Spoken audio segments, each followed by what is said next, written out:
পুজো মানেই আয়ের সুযোগ। সারা বছর যেসব শিল্পীরা বসে থাকেন পুজোর দিকে তাকিয়ে, তারা এই বড় পুজো এলেই মোটা টাকা রোজগারের সুযোগ কাজে লাগাতে চান। রঙিন শোলার কাজ করে এবারও আয়ের পথ খুলতে এগিয়ে এসেছেন মালদার শোলা শিল্পীরা। রঙিন শোলার কারুকাজের মাধ্যমে তারা ক্রেতাদের মন জয় করার চেষ্টা করছেন।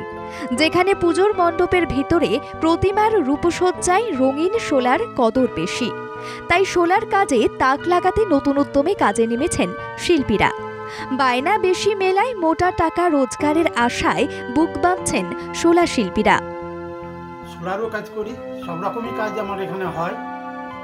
যদি কেউ ছবি দেখিয়ে কোনো কাজ দেয়, অর্ডার দেয়, আমি তাকে সেই রকম ছবির মধ্যে কাজ করে দিতে পারি।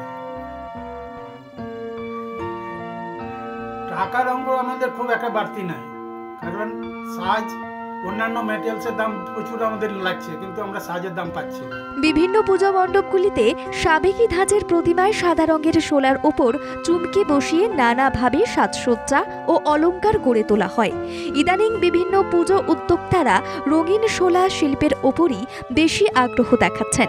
বিভিন্ন ধরনের রঙিন চুমকি, আঠা, রং সহ নানান ধরনের উপকরণ শোলাতে মিশিয়ে দেবী প্রতিমার সাজসজ্জা তৈরি করছেন।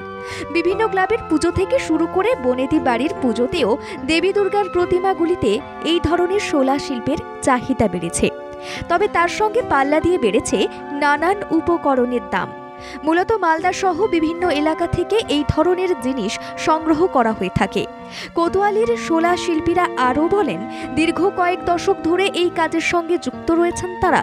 বর্তমানে দেবী প্রতিমার সাজসজ্জায় রঙিন শোলা শিল্পের চাহিদা বাড়ছে পুজো উদ্যোক্তাদের মধ্যে। নিপুণভাবে এই কাজ পূর্বপুরুষের হাত ধরেই শিখে এসেছেন তারা।